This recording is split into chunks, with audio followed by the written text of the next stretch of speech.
Bonjour à tous et merci de nous rejoindre dans ce journal dont voici le sommaire. Obligation de port de masque dans le cordon sanitaire. Qu'en est-il de la disponibilité des masques dans les pharmacies? Une de nos équipes est allée faire le constat sur le terrain. Le point dans quelques instants. Spéculation sur le prix des masques dans les pharmacies. Le gouvernement tape du poing sur la table. Toutes les pharmacies sont tenues de céder les masques subventionnés à un prix unique de 200 francs CFA. Il est désormais possible d'utiliser les pailles de riz dans la construction des maisons et ceci en vue de protéger l'environnement et l'écosystème. Nous aurons plus de précisions dans ce journal.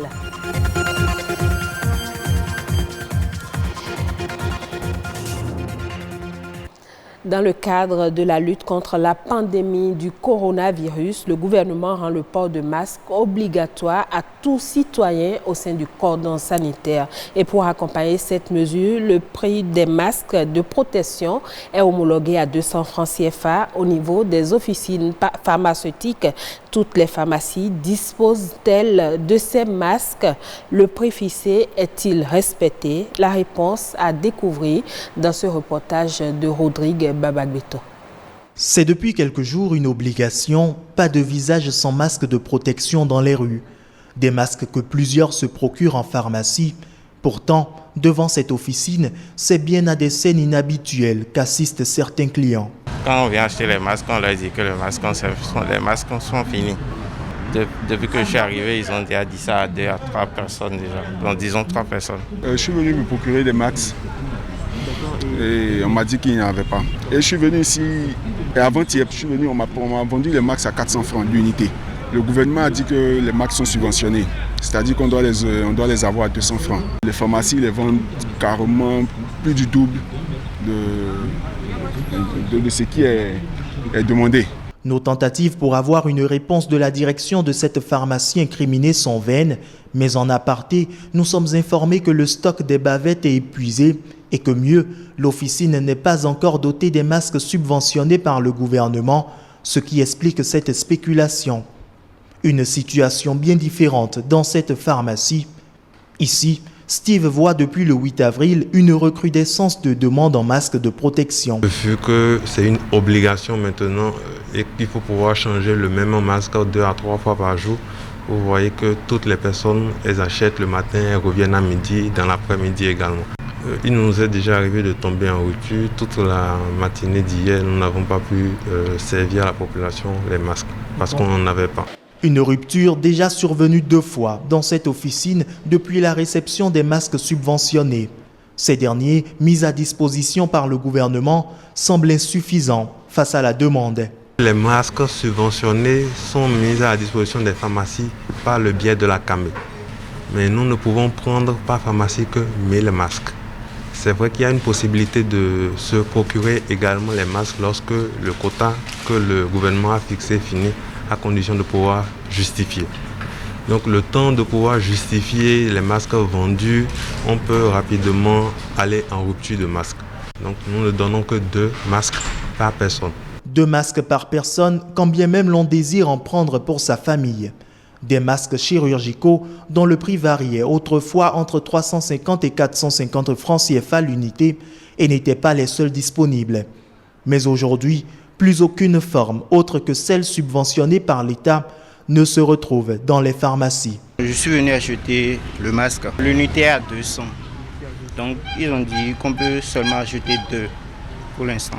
Je pensais qu'il y avait plus cher que celui de 200 francs. Pour celui que j'ai acheté, si je l'utilise aujourd'hui, je le jette et je change un autre demain. C'est difficile compte tenu de nos revenus. Cependant, la santé n'a pas de prix. Si nous mourons, nous n'emporterons pas nos sous. Contre mauvaise fortune, ils sont nombreux à faire bon cœur, s'interrogeant sur la fin de cette situation qui exige chaque jour un peu plus de sacrifices. Et pour mettre fin à la spéculation dans les pharmacies, le gouvernement prend ses responsabilités. Au cours d'une séance de travail tenue ce jeudi, il rappelle à l'ordre et fait obligation à toutes les officines pharmaceutiques de ramener le prix de vente des masques subventionnés à 200 francs CFA. Par ailleurs, aucune pharmacie n'a le droit de vendre des masques de fabrication artisanale. Les détails avec Émeric Koupeli. Tout est parti de ce constat. Des masques de protection cédés à la population à des prix au-delà de ceux fixés par le gouvernement lors du Conseil des ministres du 1er avril dernier. Un constat objet de cette sortie médiatique de 4 membres du gouvernement et en face d'eux, des pharmaciens. Une ultime sortie pour mettre fin à ce qu'ils qualifient de pagaille. Vous n'êtes pas des commerçants, avant toute chose. Vous êtes des hommes de la médecine. Vous êtes des hommes qui êtes appelés à jouer un rôle dans l'assurance d'une bonne santé à la population. Le président de la République a donné les instructions et fait mettre les moyens à disposition pour la subvention des masques qui doivent être vendus à un prix plafonné de 200 francs aux populations. Il ne sera donc pas admis ni toléré que les masques soient cédés dans les officines et dans les pharmacies à des prix supérieurs à 200 francs. C'est donc désormais clair. Aucune pharmacie ne doit plus vendre des masques à un coût supérieur à 200 francs CFA. Autrement, il s'agit de la spéculation et l'État entend prendre ses responsabilités à travers des sanctions. Les sanctions pour le refus de vente peuvent aller de 500 000 à 100 millions de francs CFA. Donc il y a des sanctions principales et des sanctions accessoires. Donc les sanctions principales, 500 000 à 100 millions de francs CFA et des peines privatives de liberté pouvant aller de 3 mois à 5 ans.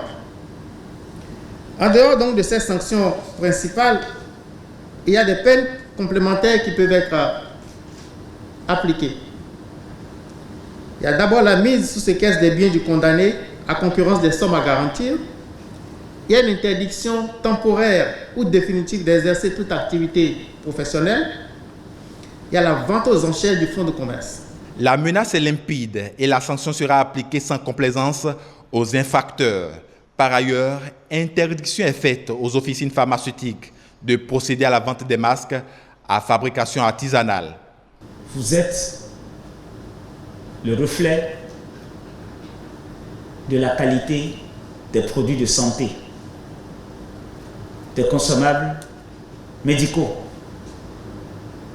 Et de fait, il est inadmissible que vous puissiez céder des masques de fabrication artisanale également. Autant nos concitoyens peuvent se protéger avec des moyens de fortune, autant il est inacceptable que vous puissiez être les acteurs de cette session. Parce que l'image que vous transposez n'est pas une image de ce que vous devez refléter normalement. L'État ne saura accepter ce genre de choses. Alors, nous sommes dans une crise sanitaire qui appelle chacun de nous à un engagement citoyen. Fini donc la spéculation. Les citoyens peuvent donc entrer en possession de leur masque de protection au prix fixé. Ce rappel à l'ordre des autorités vient à point nommé pour faciliter l'observance du port obligatoire de masques dans les 12 communes qui composent le cordon sanitaire. La gestion de la pandémie du coronavirus au Bénin, on en parle encore à travers la Nation en bref, un résumé des sujets de l'actualité nationale réalisé par Amandine Aniambossou.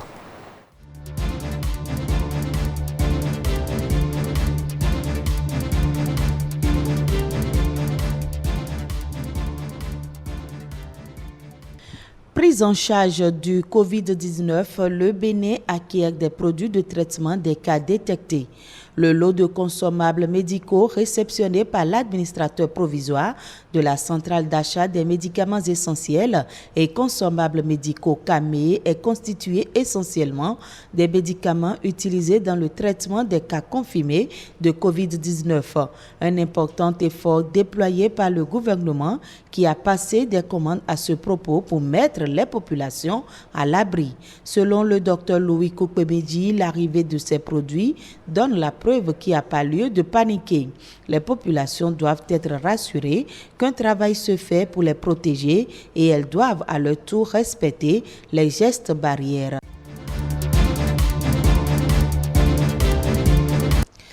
L'Association des sociétés d'assurance du Bénin répond favorablement à l'appel à la mobilisation de ressources pour faire face au coronavirus. Le bureau exécutif de l'association est allé remettre un chèque de 50 millions de francs CFA au ministère de la Santé.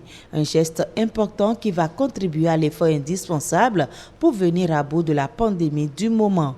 L'Association des sociétés d'assurance du Bénin est convaincue que sans moyens, rien de tout ce qui sera entrepris contre cette pandémie ne peut prospérer.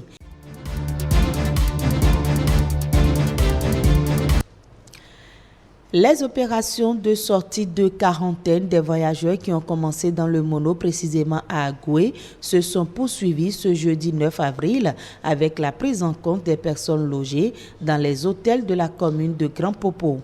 En tout, ce sont 74 voyageurs contrôlés négatifs au terme d'une quarantaine ayant duré 14 jours qui ont été autorisés à rentrer chez eux. En provenance des pays tels que le Togo et la Côte d'Ivoire, ils avaient été accueillis à la frontière Bénin-Togo, à Ila-Kandji et placés sous surveillance médicale, suivant les mesures préventives prescrites par le gouvernement dans le cadre de la lutte contre la propagation du Covid-19.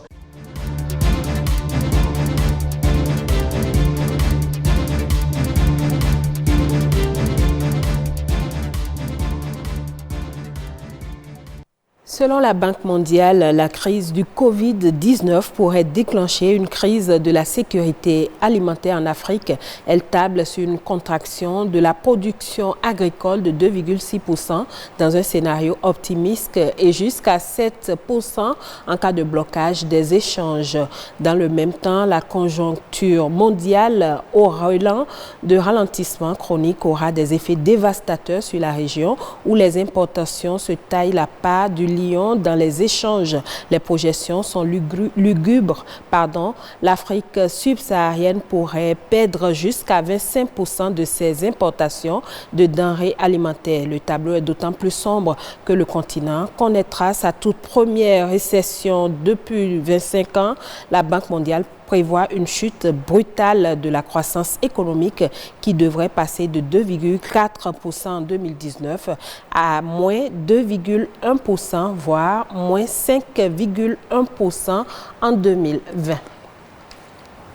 Autre volet de l'actualité, encore trop de pollueurs et énergivores, le secteur du bâtiment dégage à lui seul 39% des émissions de CO2 liées à l'énergie. Pour changer le paradigme en vue de protéger l'environnement et l'écosystème, les pailles de riz constituent des matériaux qui respectent le plus l'environnement. Quel avantage à utiliser les pailles de riz dans la construction des maisons? Les détails à suivre.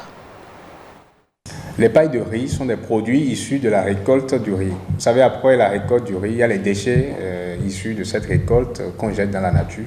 Donc nous on récupère cela et vous savez, c'est ça les pailles de riz. Vous savez, la paille de riz est utilisée de façon ancestrale, déjà au nord de notre pays, avec incorporée à la terre, pour construire les greniers de stockage de céréales qui tiennent bien pour 50 ans, 60 ans, 70 ans. Alors nous nous sommes dit, pourquoi ne pas prendre ce produit, cette paille de riz, incorporée à la terre, et travailler sur ça scientifiquement pour démontrer qu'on peut l'utiliser aussi dans la construction pour que ça tienne. De manière pratique, nous récupérons les pailles de riz, nous les découpons en 3 cm ou plus ou moins 1 ou 4 cm si vous voulez, et nous incorporons cela dans la terre dans une proportion bien définie pour fabriquer des briques, des entrevous de coffrail pour les dalles de construction. Les impacts environnementaux sont faibles lorsque vous utilisez les pailles de riz dans la construction. au détriment des matériaux conventionnels. D'un point de vue économique également, les coûts de revient de la construction seront très faibles. Il y a une étude qui a été faite sur ça qui prouve que vous avez moins de 40% de ce que vous pouvez dépenser sur les matériaux conventionnels. Donc déjà, vous avez 2 avantages directs. L'éco-construction est basée sur 4 critères principaux. Le premier critère, c'est un critère écologique, notamment la diminution de la consommation énergétique, la diminution de l'émission des gaz à effet de serre. Il y a un critère sanitaire lié à la santé des usagers, il faut garantir cela. Et le troisième critère, c'est l'amélioration du confort à l'intérieur, notamment acoustique, hygrothermique et autres. Fin de ce journal, merci à vous tous de l'avoir suivi.